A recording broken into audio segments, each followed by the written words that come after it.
नमस्कार साथियों, कैसे हैं आप लोग। आशा करता हूं आप सब लोग अच्छे होंगे और आपकी तैयारी भी बेहतरीन तरीके से चल रही होगी। तो आज के लेक्चर में आगे बढ़ने से पहले यदि आप इस चैनल पे पहली बार आए हैं तो सबसे पहले आप चैनल को सब्सक्राइब कर लीजिए और साथ में बेल आइकन को प्रेस कर लीजिए ताकि अगली बार से कोई भी वीडियो डालें तो सबसे पहले नोटिफिकेशन आप तक पहुंचे और आपकी तैयारी और बेहतरीन तरीके से संभव हो सके। तो हम लोग बात कर रहे थे साथियों हायर एजुकेशन सिस्टम पे। हायर एजुकेशन सिस्टम पे यह आपके यूजीसी नेट पेपर 1 के यूनिट नंबर 10 का हिस्सा है, या फिर कहें कि यूनिट 10 के सिलेबस में हायर एजुकेशन सिस्टम को पढ़ना है। तो हम लोग ऑलरेडी इस पे 7 लेक्चर्स कर चुके हैं। तो यदि आप इस लेक्चर पे पहली बार आए हैं तो सबसे पहले आप इन 7 लेक्चर्स को जा करके चैनल से देख सकते हैं। यदि आपको नहीं मिलता है तब आप यूट्यूब में डायरेक्ट जाकर सर्च कीजिएगा higher education by Amrit Raj sir, तो सबसे ऊपर में हमारा लेक्चर आएगा और आप वहां से बारी बारी से एक एक करके वीडियो को देख लीजिएगा और साथ में नोट्स तैयार कर लीजिएगा। तो आज का लेक्चर हम लोग का हायर एजुकेशन सिस्टम का 8वां लेक्चर है। तो आज का लेक्चर हम लोग स्टार्ट करते हैं।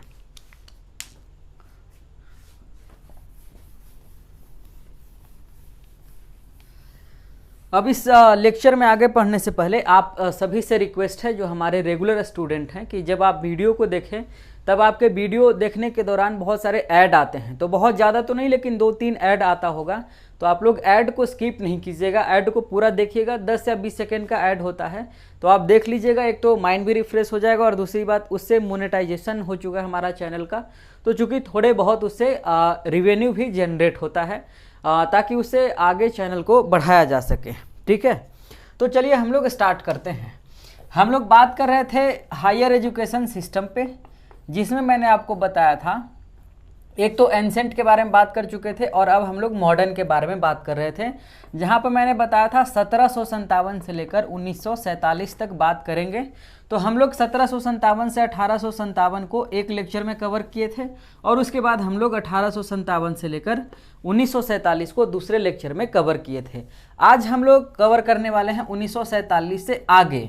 ठीक है, तो 1947 से आगे जब चलेंगे 2021 तक, तो इस दौरान बहुत सारे चेंजेज आते हैं, तो उसको एक वीडियो में हम लोग नहीं कर पाएंगे। और स्पेशली इस एरिया वाले जो जितने भी एजुकेशनल रिफॉर्म्स हैं उसको बेसिकली हमको थोड़ा सा और ध्यान से पढ़ना चाहिए, क्योंकि यहाँ पे थोड़े थोड़े छिटपुट चेंजेज आए हैं और कई मौक़ों पे मेजर चेंजेज भी आए हैं। तो हम लोग आज क्या पढ़ने वाले हैं, 1947 से लेकर 2021 के बीच में भारत की उच्च शिक्षा व्यवस्था या फिर भारत की शिक्षा व्यवस्था को मजबूत करने के लिए, आगे बढ़ाने के लिए भारत सरकार के द्वारा उठाए गए डिफरेंट टाइप के अप्रोचेज के बारे में। तो आइए हम लोग स्टार्ट करते हैं। अब थोड़ा सा फ्लैशबैक में जाना जरूरी होता है ताकि चीज़ों को ज़्यादा समझा जा सके। देखिए, यदि आपसे पहला सवाल पूछा जाए कि आज़ादी के पश्चात यानी 15 अगस्त 1947 के बाद भारत की शिक्षा व्यवस्था को मजबूत करने के लिए कौन से आयोग की स्थापना की गई थी, या फिर इसी सवाल को वो लोग और डाइवर्ट करके पूछ सकते हैं कि आज़ादी के बाद भारत में शिक्षा व्यवस्था को मजबूत करने के लिए पहला आयोग का नाम बताइए, या फिर उसका चेयरमैन कौन थे या किनके अध्यक्षता में उस आयोग का गठन किया गया था। तो कई तरीकों से लोग पूछ सकते हैं। तो ध्यान रखिएगा, आज़ादी के बाद पहला जो आयोग बनाया गया है 1948-49 में, और मेरे ख्याल से इस आयोग को आप लोग जानते होंगे, लिखिएगा। आयोग का नाम है उस व्यक्ति के नाम पे, चूंकि 1948-49 में। इससे पहले क्या हुआ था कि 1945 में उस समय यूजीसी का मतलब गठन नहीं हुआ है, लेकिन यूजीसी काम कर रही थी। तो यूजीसी का जो है, यूजीसी अलीगढ़ और कोलकाता और एक और यूनिवर्सिटी है मेरे ख्याल से, अलीगढ़, कोलकाता और एक मद्रास होना चाहिए। इन तीनों का कार्यभार देखने के लिए यूजीसी काम कर रही थी। अब यूजीसी जो है कानूनी तौर पे इसका स्थापना 1953 में होगा, लेकिन यह काम कर रही है अप्रत्यक्ष तौर पे, ध्यान रखिएगा। उसके बाद 1947 में इसका कार्यभार बढ़ा दिया जाता है और इसी समय तय किया जाता है कि एक आयोग की स्थापना की जाए, और वही आयोग का स्थापना 1948-49 में होता है राधा कृष्णन के अध्यक्षता में। आपको पता है कि राधा कृष्णन कौन रहे हैं? डॉक्टर सर्वपल्ली राधाकृष्णन जिनके जन्म दिवस को हम लोग शिक्षक दिवस के तौर पे सेलिब्रेट करते हैं। तो ये बहुत बड़े शिक्षाविद थे, एजुकेशनिस्ट थे, तो इन्हीं के जन्मदिन पे हम लोग शिक्षक दिवस सेलिब्रेट करते हैं। कब करते हैं आप लोग कमेंट सेक्शन में बताना, याद रखिएगा इसको, ठीक है। और इस आयोग का नाम क्या पड़ गया, राधा कृष्णन आयोग। तो याद करने बहुत मुश्किल है, नहीं, नाम पे ही स्पष्ट है, यही अध्यक्ष थे तो इन्हीं के नाम पे इस आयोग का नाम भी पड़ गया। अब हमें याद क्या रखना है उसको ध्यान रखिए। यहाँ से तो 1-2 सवाल बन सकते हैं, लेकिन यदि आपसे पूछा जाए कि राधा कृष्णन आयोग की क्या क्या सिफारिशें थी तो उसको ध्यान में रखना चाहिए हमें। तो एक एक पॉइंट करके हम लोग इसको लिखते हैं। मिटाओ इसको, आप हमारे साथ लिखते चलिएगा तो ज़्यादा बेहतर होगा आपको एग्ज़ाम से पहले रिवीजन करने में। पहला पॉइंट लिखिएगा, हेडिंग दे दीजिएगा राधा कृष्णन आयोग की सिफारिशें। उसमें पहले पॉइंट पे लिखिएगा कि विश्वविद्यालय से पहले, ठीक है, प्री यूनिवर्सिटी। प्री यूनिवर्सिटी का क्या मतलब होता है, यूनिवर्सिटी पहुंचने से पहले एक बच्चे का कम से कम 12 वर्ष का अध्ययन होना चाहिए। तो सामान्य तौर पे हम लोग विश्वविद्यालय कब पहुंचते हैं, ग्रेजुएशन में। तो ग्रेजुएशन से पहले 12 साल का कमोबेश स्टडी होना चाहिए। तो ऐसा भी है, हम लोग 10+2 करते हैं तभी तो ग्रेजुएशन में नाम लिखाते हैं, ठीक है। तो 10 साल इधर गया और 2 साल 11th-12th में चला जाता है, उसके बाद ही तो हम लोग ग्रेजुएशन में आते हैं। तो हम लोग राधा कृष्णन आयोग का जो सिफारिश था उसी के तहत हम लोगों का एजुकेशन हुआ है। हमारा तो उसी के तहत हुआ है, आपका भी हुआ होगा क्योंकि आप भी तो हमारे जनरेशन के ही हो, ठीक है। तो यह जो है क्या कहा कि प्री यूनिवर्सिटी 12 साल का स्टडी होना चाहिए। बिल्कुल आसान है, नहीं है, याद करना बहुत आसान है, रट्टा नहीं मारना है। इसमें और लिखेगा दूसरा पॉइंट, इन्होंने कहा कि हायर एजुकेशन का 3 उद्देश्य होना चाहिए। हायर एजुकेशन का 3 मोटोज। कई लोग नॉर्थ ईस्ट से हैं तो वो कहते हैं यार तो, सर थोड़ा अंग्रेजी में लिख देना, तो आप उसको देख सकते हो। इसमें पहले नंबर पे लिखिएगा, एक तो बेसिक एजुकेशन जो चलता आ रहा है, जनरल एजुकेशन, वो होना चाहिए जो सभी के पास होता है। और दूसरा जो इसका उद्देश्य हो सकता है वो लिखिएगा गवर्नमेंटल एजुकेशन, सरकारी शिक्षा। और तीसरा लिखिएगा commercial education. Commercial education Hindi में क्या कहेंगे इसको, इसको कहेंगे सामान्य शिक्षा, इसको कहेंगे सरकारी शिक्षा और इसको कहेंगे व्यावसायिक शिक्षा। तो आप जिसमें पढ़ते हैं उसको लिखते चलेंगे। तो इन्होंने क्या कहा, पहला पॉइंट कहा प्री यूनिवर्सिटी 12 साल का स्टडी होना चाहिए, और दूसरा कहा कि हायर एजुकेशन का 3 उद्देश्य होना चाहिए, एक तो बेसिक एजुकेशन के थ्रू, एक गवर्नमेंटल एजुकेशन के थ्रू और तीसरा कॉमर्शियल एजुकेशन के थ्रू। कुछ ज़्यादा ही गर्मी है आज।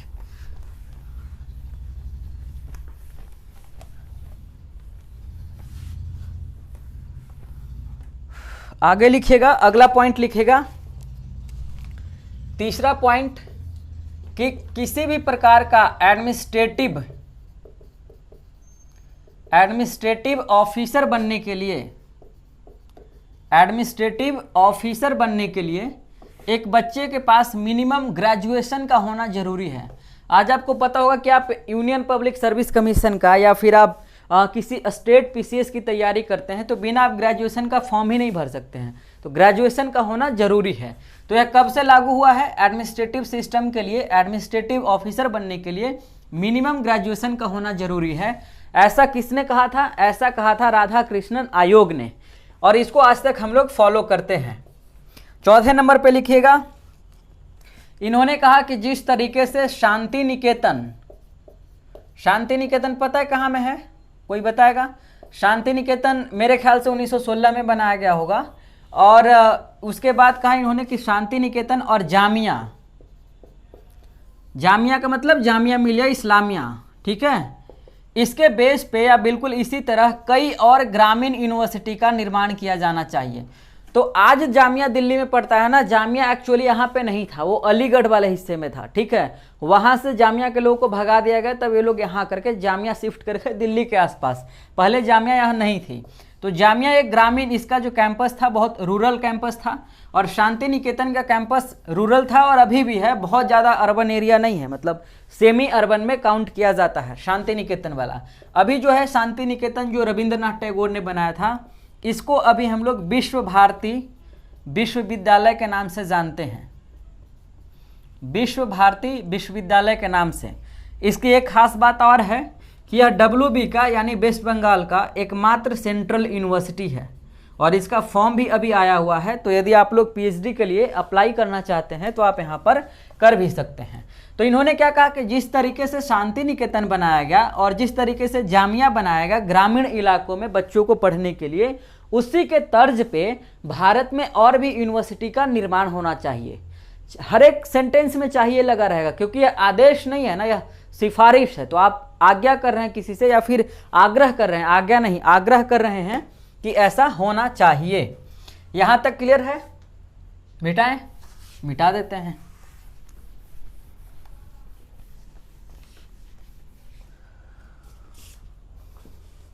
आगे लिखिएगा, पांचवा जो छठा पॉइंट है इसमें लिखिए, छठा या पांचवा, पांचवा पॉइंट होगा। पांचवा लिखिए, इन्होंने कहा कि एक कॉलेज में मैक्सिमम स्टूडेंट की संख्या 1000 होनी चाहिए।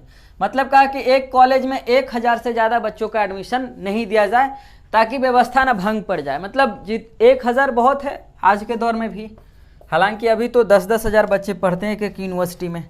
आगे लिखिएगा, इन्होंने कहा कि शिक्षा जो है उसको समवर्ती सूची में कर दिया जाए। समवर्ती सूची को अंग्रेजी में कंकरेंट लिस्ट कहते हैं। जब आप कॉन्स्टिट्यूशन को पढ़ोगे तो उसमें कई सारे सब्जेक्ट जो हैं, मतलब लिस्ट 3 प्रकार के होते हैं, बहुत शॉर्ट में समझाने की कोशिश करते हैं।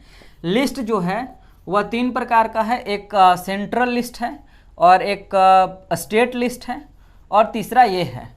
तो इसमें सेंट्रल लिस्ट में जैसे क्या आ गया, जैसे यहाँ पर स्टेट लिस्ट में आता है स्वास्थ्य, ठीक है, स्वास्थ्य की जिम्मेवारी किसके ऊपर है? राज्य के ऊपर। सेंटर में क्या क्या आ सकता है? रक्षा है या प्रतिरक्षा है, इसी में बाह्य सुरक्षा, ये सभी लोग आएंगे, सभी जो विभाग है वो सेंट्रल लिस्ट में आएगा। स्टेट लिस्ट में कौन? स्वास्थ्य है, इस तरीके से। और जो कंकरेंट लिस्ट में है उसमें सबसे इंपॉर्टेंट सब्जेक्ट जो है उसको एजुकेशन है। तो इन्होंने क्या सिफारिश कहा? इन्होंने कहा कि शिक्षा को जो है कंकरेंट लिस्ट में रखा जाए। इस समय तक कहाँ था? इस समय तक सेंटर में था। जब ये कहा जा रहा है तब तक सेंट्रल लिस्ट में है, लेकिन इसने सिफारिश क्या की कि जो शिक्षा है इसको कंकरेंट लिस्ट में शामिल किया जाए। ऐसा इन्होंने क्यों कहा? आखिर क्या अंतर होता है इसको समझते हैं। सेंट्रल लिस्ट में जो भी सब्जेक्ट आते हैं, जैसे रक्षा है, प्रतिरक्षा है, विदेश मंत्रालय है, ये सभी पे कानून बनाने का अधिकार जो है सिर्फ और सिर्फ केंद्र सरकार को होती है। लेकिन जो स्टेट लिस्ट में सब्जेक्ट आते हैं उस पे कानून बनाने का अधिकार सिर्फ और सिर्फ स्टेट को होता है। और तीसरे नंबर पे जो कंकरेंट लिस्ट में जो भी सब्जेक्ट आएंगे, जैसे उदाहरण के तौर पे एजुकेशन, तो इस पे कानून बनाने का अधिकार सेंटर को उतना ही है जितना स्टेट को है। यानी कि समवर्ती सूची में आने वाले विषयों पे राज्य को भी उतना ही अधिकार प्राप्त है जितना कि केंद्र को अधिकार प्राप्त है उससे रिलेटेड, उससे संबंधित कानून बनाने के लिए। समझ में आ रही बात? तो कहा तो 1948-49 में कहा गया, लेकिन इसको जो है 42वें संविधान संशोधन 1976, सही है ना, इसके द्वारा शिक्षा को जो है समवर्ती सूची में शामिल किया गया। तो लंबा टाइम लग गया लेकिन कर दिया गया। ठीक है, कब किया गया? यह सवाल पूछा गया प्रीवियस ईयर में, ध्यान रखिएगा। समवर्ती सूची में कब लाया गया? 42वें संविधान संशोधन 1976 के द्वारा। यहां तक स्पष्ट है? तो हम लोग आगे बढ़ते हैं। 1976 ही है ना? अरे कुछ गलत होगा तो आप लोग कमेंट सेक्शन में बता देना। ऐसा नहीं कि मैं मेरे मुंह से जो निकला बिल्कुल वही वो लक्ष्मण रेखा टाइप से है। यहां तक क्लियर है? हाँ ठीक है, आगे बात करते हैं।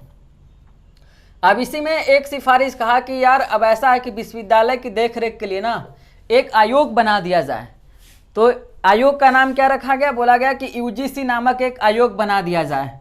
ठीक, अब यूजीसी के बारे में हम लोग इसके बाद बात करेंगे, हल्का सा ही नहीं, यूजीसी थोड़ा सा डिटेल में बात करेंगे, उससे बहुत सवाल पूछे जाते हैं। तो एक सिफारिश क्या था? यूजीसी की स्थापना की जाए और 8वें नंबर पे लिखा जाए कहा कि हायर एजुकेशन से, ठीक है, हायर एजुकेशन से इंग्लिश मीडियम को जल्दीबाजी में हटाया नहीं जाए, क्योंकि भारत के लोग तब देश आज़ाद हो गया तो लोग सोच रहे थे कि चलो अब भारत का जो भाषा है हिंदी या तेलुगु, जो छोटे छोटे भाषा है, मतलब हमारे यहाँ तो बहुत सारी भाषाएं हैं ना, कोई एक ऐसा भाषा नहीं जो पूरे भारत में बोला जाता हो। तो इन्होंने कहा कि देखो हायर एजुकेशन से जल्दीबाजी में अंग्रेजी माध्यम को नहीं हटाइए, और शायद यही बात था कि आज आप पीएचडी करने जाओ या फिर आईआईटी में जाइए, मेडिकल कॉलेज में जाइए, लॉ कॉलेज में पढ़ने जाइए, हिंदी माध्यम वाले बच्चों को तो बहुत ज़्यादा परेशानी होती है। आप ढंग के यूनिवर्सिटी से यदि आप पीएचडी करोगे तो हिंदी में तो अब मुश्किल ही है पीएचडी करना, लेकिन आप कहीं स्टेट यूनिवर्सिटी से कर रहे हैं या फिर वैसे यूनिवर्सिटी से कर रहे हैं जिसको ना नैक की रैंकिंग प्राप्त है ढंग की, मतलब तब चल जाता है, लेकिन मुश्किल हो जाता है हिंदी में पीएचडी करना। ऐसे मैं भड़का नहीं रहा हूँ जो हिंदी माध्यम से पढ़ते हैं, लेकिन उनको अंग्रेजी पढ़ना चाहिए। आगे बात करते हैं, इन्होंने कहा कि विश्वविद्यालय में, यूनिवर्सिटी में साल भर में मिनिमम 180 दिन क्लास चलना चाहिए, यानी कि 6 महीना कम से कम क्लास चले। तब आप देखते हो कि एक सेमेस्टर के लिए 3 महीना मिनिमम क्लास चलता है। हमारे यहाँ भी, जब मैं भी ग्रेजुएशन में था तो सेम सिस्टम के तहत पढ़ाई होता था। अब समझ में आता कि अरे ऐसा क्यों होता था, 6 महीना ही। आगे बात करते हैं, इन्होंने कहा कि हाँ एक सेकेंड, इन्होंने कहा एक चीज़ लिखिएगा, क्योंकि आप देखिए कि हमारे यहाँ लैंग्वेज चेंज होता रहता है, तो राज्य का जो भाषा है और जो क्षेत्र का भाषा है, जैसे एक राज्य में कई सारे यूनिवर्सिटी होते हैं तो उस राज्य में अलग अलग क्षेत्र हैं। तो यहाँ कहा यह गया कि यदि राज्य की भाषा और क्षेत्र की भाषा दोनों समान हो तो क्षेत्र की भाषा में, ठीक है, तो क्षेत्र की भाषा में दिया जाए क्या, एजुकेशन लिखिएगा। जहाँ राज्यों की भाषा एवं मातृभाषा यानी लोकल लैंग्वेज, जहाँ पे स्टेट का लैंग्वेज और लोकल लैंग्वेज का मतलब मातृभाषा। जैसे बिहार के कोई व्यक्ति है तो बिहार में कई सारा लैंग्वेज बोला जाता है, कोई कहे कि बिहार में हिंदी बोला जाता है, वैसे बेवकूफ़ी वाली बात है। बिहार में एक क्षेत्र में तो मगही बोला जा रहा है, भोजपुरी है, फिर अंगिका है, फिर बज्जी है, फिर मैथिली है, ये 5 भाषाएं बोली जाती हैं मुख्य तौर पे बिहार में। तो ये छोटे छोटे भाषाएं, जैसे मगध का क्षेत्र पटना गया, औरंगाबाद, नवादा, नालंदा के हिस्सों में बोला जाता है। उसी तरीके से सहरसा तरफ चले जाते हैं तो मैथिली बोला जाता है। फिर मुंगेर भागलपुर के इलाके में बज्जी बोला जाता है। मधुबनी वाले इलाके में चले जाएँ दरभंगा तो उधर मैथिली बोला जाता है, और बक्सर और सासाराम और ये सारे जो इलाके हैं वहाँ पर भोजपुरी बोला जाता है। तो हिंदी सामान्य तौर पे कहीं नहीं है, ठीक, लेकिन हिंदी कॉमन है। सभी जगह के लोग जब एक जगह पटना में मिलते हैं तो हिंदी में ही बोलते हैं। समझ में आ रही बात। तो इन्होंने क्या कहा इसमें कि जहाँ राज्य की भाषा एवं मातृभाषा लोकल लैंग्वेज समान हो, समान नहीं हो, समान हो या समान नहीं हो। यदि समान है तब तो ठीक है भाई, क्षेत्र की भाषा में दीजिए, और समान नहीं है तो राज्य की भाषा में एजुकेशन दीजिए, ठीक है। जैसे मान लेते हैं उदाहरण के तौर पे एक आपको एग्जाम्पल दे करके दिखाते हैं। जैसे राज्य की भाषा मान लेते हैं अंग्रेजी है, ठीक, और जो क्षेत्र की भाषा है वह तेलुगु है। तो दोनों समान नहीं है, ठीक है, समान नहीं है, दोनों तो अलग अलग भाषा है। तो इस सिचुएशन में क्या किया जाएगा कि राज्य की भाषा में शिक्षा दिया जाएगा।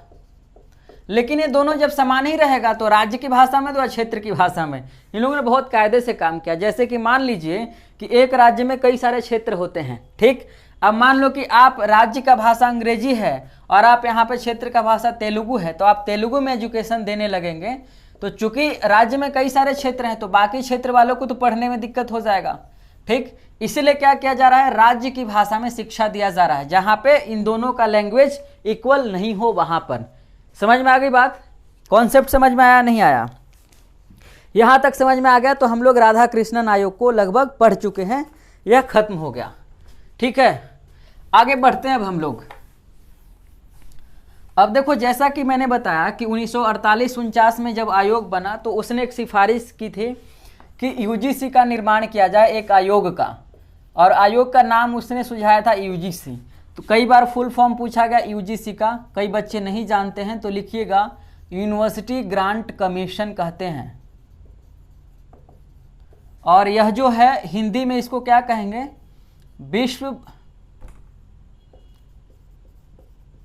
विश्वविद्यालय अनुदान आयोग। विश्वविद्यालय अनुदान आयोग कब बनाया गया? 28 दिसंबर को 1953 को 28 दिसंबर 1953 को इसकी स्थापना की गई। और शुरुआती दौर में जब स्थापना किया गया तो इसका जो एक ही हेडक्वार्टर था वो था न्यू दिल्ली में, और न्यू दिल्ली में 2 जगह पे, ठीक है, न्यू दिल्ली में 2 जगह पे, एक तो बहादुर शाह जफर रोड, बहादुर शाह जफर रोड, ये लिख लीजिए, ऐसे इतना जानने की ज़रूरत नहीं लेकिन लिख लीजिए। और दूसरा है साउथ कैंपस डीयू में, डीयू का जो साउथ कैंपस है वहाँ पे इसका एक एडिशनल ऑफिस है यूजीसी का। शुरुआती दौर से ही, बहुत पहले से ही इसको बनाया गया था, ठीक। लेकिन आगे चल करके क्या होगा कि 1994-95 में, ठीक है, जब आपका जन्म हो रहा होगा तो 1994-95 में, हमारा भी, तो 1994-95 में इसको क्या किया गया, डिसेंट्रलाइज्ड कर दिया गया, डिसेंट्रलाइज्ड कर दिया गया। और यहाँ पर इसके 6 रीजनल सेंटर बनाए गए, 6 रीजनल सेंटर बनाए गए। कौन कौन बनाए गए थे उसको एक बार हम लोग लिख लेते हैं, पूछा जा सकता है, आपसे पूछा गया है। एक तो लिख लीजिएगा पुणे, जो वेस्टर्न इंडिया को देख लेगा, और दिल्ली वाला तो है ही मसला, आप समझ ही रहे हैं, लेकिन पुणे लिखिए। और पुणे के बाद आप गुवाहाटी लिखिएगा, यह नॉर्थ ईस्ट के इलाके को देख लेगा। और उसके बाद यहाँ पर लिखिएगा आप गुवाहाटी के बाद कोलकाता, यह बिहार और बंगाल और उड़ीसा वाले हिस्से को देख लेगा। और आगे लिखिएगा इसमें भोपाल, भोपाल लिखिएगा, यह मध्य प्रदेश, राजस्थान और थोड़ा थोड़ा उत्तर प्रदेश को भी देख लेगा, ठीक है। और आगे लिखिएगा भोपाल के बाद बेंगलोर, ये कर्नाटक वाले हिस्से को देख लेगा। और उसके बाद लिखिएगा हैदराबाद, कर्नाटक, तमिलनाडु सब वहाँ से कवर हो जाएगा। और हैदराबाद, हैदराबाद से कहाँ कहाँ कवर हो जाएगा, हैदराबाद से जो साउथ का आंध्र प्रदेश के आसपास का जो आंध्र प्रदेश, तेलंगाना, इन सारे इलाके को देख लिया जाएगा, ठीक है। तो यह 6 रीजनल सेंटर बनाए गए 1994-95 में, 55 मैंने लिख दिया था, 94-95 में। समझ में आ रही बात? सभी को आपको याद रखना है, ध्यान रखिएगा, नहीं तो आपसे पूछ दिया जाए और आप याद नहीं रखोगे तो फिर क्या है, मुंह बना के लौटना पड़ेगा, ध्यान रखिएगा। तो यहाँ तक क्लियर है, मेरे ख्याल से क्लियर होना चाहिए, हम लोग को इसको मिटाना चाहिए। अब यहीं पे एक बात लिख लीजिएगा आपकी, 28 दिसंबर 1953 को इसकी स्थापना तो कर दी गई, लेकिन इसको जो है संसद के द्वारा एक्ट के माध्यम से 1956 में, ठीक है, एक्ट के माध्यम से इसको पारित किया गया, यूजीसी एक्ट 1956 इसको बोलते हैं, ठीक है। और जब यह पारित हो गया तो यह एक संवैधानिक, अंग्रेजी में स्टैट्यूटरी बॉडी कहते हैं, ठीक है, इसको घोषित कर दिया गया। यहाँ तक क्लियर है? यूजीसी के बारे में थोड़ा बहुत जानना है। और अभी वर्तमान में चेयरमैन कौन है इसके, उसको भी लिख लीजिए, डीपी सिंह, डीपी सिंह। इसको हम लोग मिटाते हैं।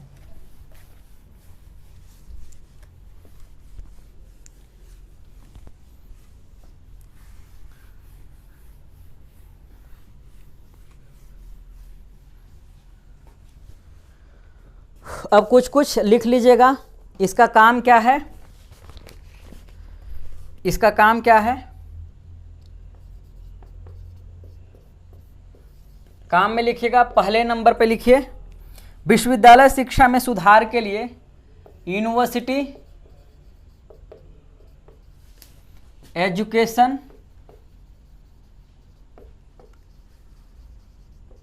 रिफॉर्म के लिए यूनिवर्सिटी को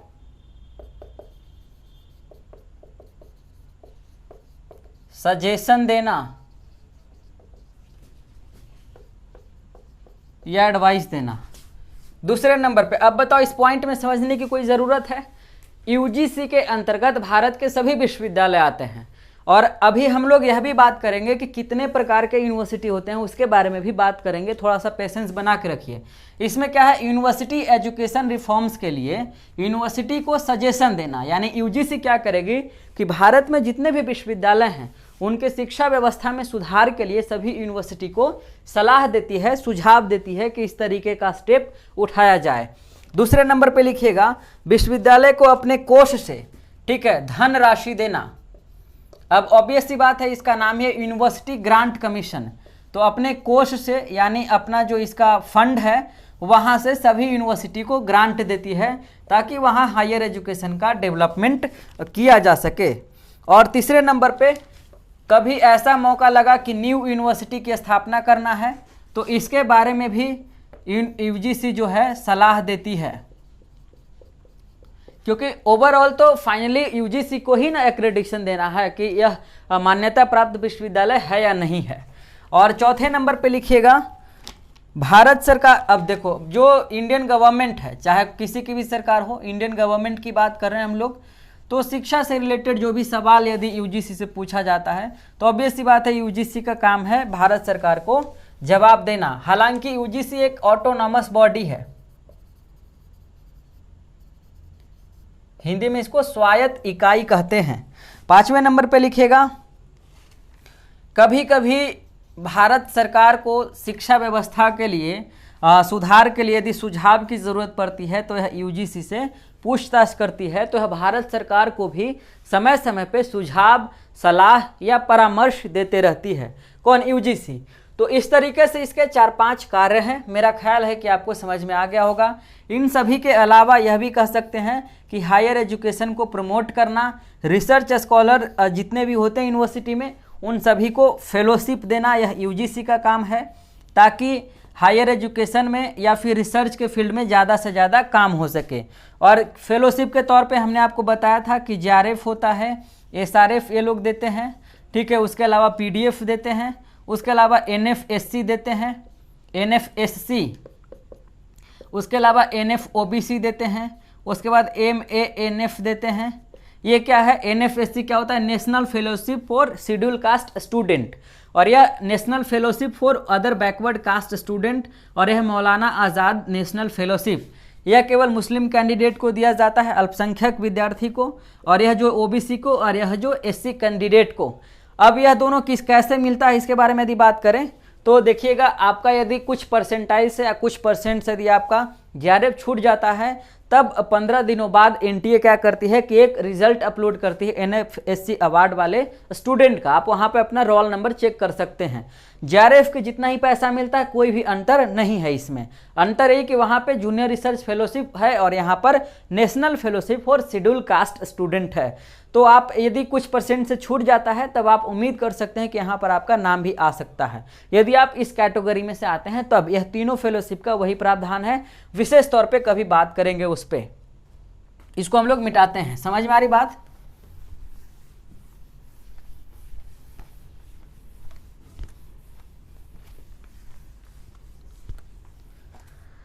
आगे लिखिएगा, इसमें और क्या क्या है उसको देख लेते हैं।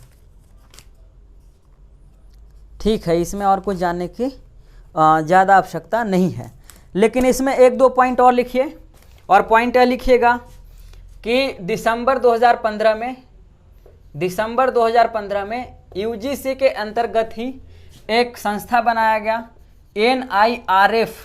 इसका काम क्या है? भारत के यूनिवर्सिटी का रैंकिंग तय करना, वहाँ पे रिसर्च के फील्ड में क्या क्या काम हो रहा है, हायर एजुकेशन को लेकर के कौन कौन से अप्रोचेज अपनाए जा रहे हैं, और यूनिवर्सिटी का जो सेशन है वो कंटिन्यू है या नहीं।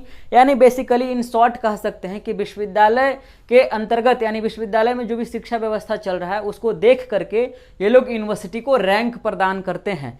और ऐसे भी यदि आपको पीएचडी करना हो, यदि आप पीएचडी अभी नहीं कर रहे हैं तो आप कोशिश कीजिएगा कि रैंकिंग जिस यूनिवर्सिटी का बढ़िया हो आप वहीं से पीएचडी करें, क्योंकि आप असिस्टेंट प्रोफेसर का फॉर्म आगे चल करके भरेंगे तो वहाँ पे पूछा जाता है कि आपने पीएचडी कौन से टॉपिक पे किया है और आप जिस यूनिवर्सिटी से किए हैं उसका रैंकिंग क्या रहा है, चाहे वो NIRF का रैंकिंग हो, NAC का रैंकिंग हो, या QS वर्ल्ड रैंकिंग हो, या फिर ARWU रैंकिंग हो, या फिर संघाई का रैंकिंग हो।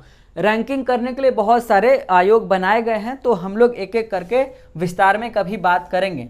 फिलहाल आप यह समझिए कि यूजीसी के अंतर्गत ही दिसंबर 2015 में एनआईआरएफ का गठन किया गया। किस लिए किया गया मैंने आपको बताया, और जब अगला लेक्चर हम लोग करेंगे ना, तो उसमें हम लोग एनआईआरएफ के बारे में बहुत विशेष तौर पे बात करेंगे।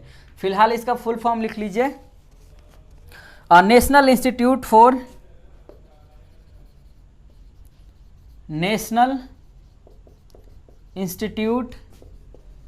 For ranking framework. कई बार पूछा गया है इससे। और इसी में आगे लिखिएगा, यह जो है दिसंबर 2015 में बना तो जरूर, लेकिन यह जो काम करना स्टार्ट किया है अप्रैल 2016 से। उसी के अलावा एक और लिखिएगा, नैक को भी बनाया गया था। नैक भी जो है यह भी यूनिवर्सिटी को रैंक प्रदान करती है। इसका फुल फॉर्म होना चाहिए नेशनल एक्रेडिशन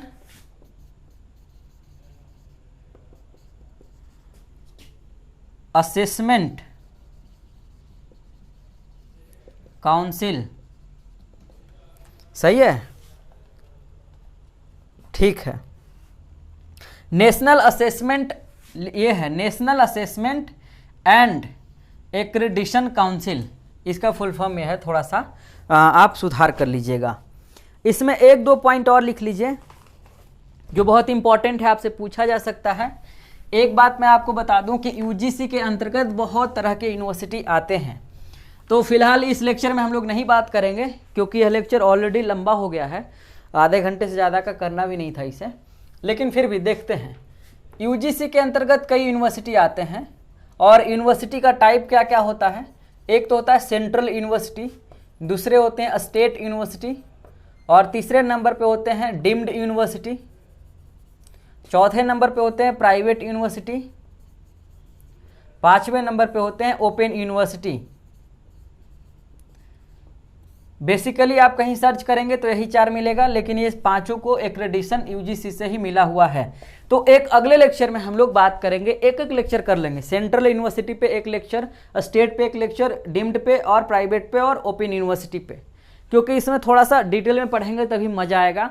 फिलहाल आप समझ लीजिए कि इतना सारा प्रकार है यूनिवर्सिटी का, ठीक है। तो इस लेक्चर में चूंकि सेंट्रल पे कवर करेंगे तो इस पे ही 20-30 मिनट चला जाएगा, तो कुछ करने का मतलब नहीं बनता है यहाँ पे। फिलहाल आप इतना समझ लीजिए, लेकिन करेंगे, आप घबराना मत, और भूलें तो याद दिला देना। फिलहाल एक बहुत इंपॉर्टेंट चीज़ है जो उसको आप लिख लीजिए। यूजीसी के अंतर्गत जो है 10 से 15 के बीच में स्टैट्यूटरी इंस्टीट्यूट बनाया गया। काउंसिल टाइप से कौन कौन है उससे सवाल पूछा जाता है। जैसे पहले नंबर पे लिखिएगा, पहला लिखिएगा AICTE, इसका फुल फॉर्म पूछा जाता है all India council for technical education. दूसरे नंबर पे लिखेगा ICAR, ये है Indian council for agricultural research. तीसरे नंबर पे लिखिएगा BCI, BCCI तो आप जानते होंगे, लेकिन BCI क्या होगा, बार काउंसिल ऑफ इंडिया। चौथे नंबर पे लिखिएगा NCTE, ये सब का फुल फॉर्म पूछा गया है, ठीक है, इसीलिए आप इसको हल्के में मत लीजिए। National council for teacher education. पांचवें नंबर पे लिखिएगा RCI, rehabilitation council of India. इस शकुंतला देवी के नाम पे उत्तर प्रदेश में एक रिहैबिलिटेशन इंस्टीट्यूट भी है, पुनर्वास विश्वविद्यालय कहते हैं हिंदी में।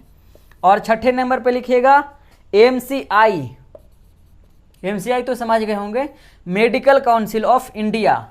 और साथ लिख लीजिए, 7वें नंबर पे लिखिएगा PCI, PCI का मतलब P से 4 है pharmacy, pharmacy council of India. और 8वें नंबर पे लिखिएगा DCI, डी का यहाँ फुल फॉर्म है डेंटल काउंसिल ऑफ इंडिया, ऐसा मेडिकल से रिलेटेड है, डेंटल काउंसिल ऑफ इंडिया।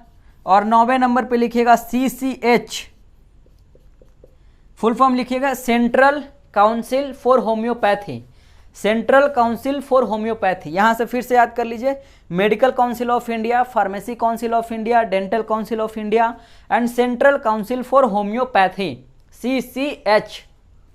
और आगे लिखिएगा 10वें नंबर पे INC,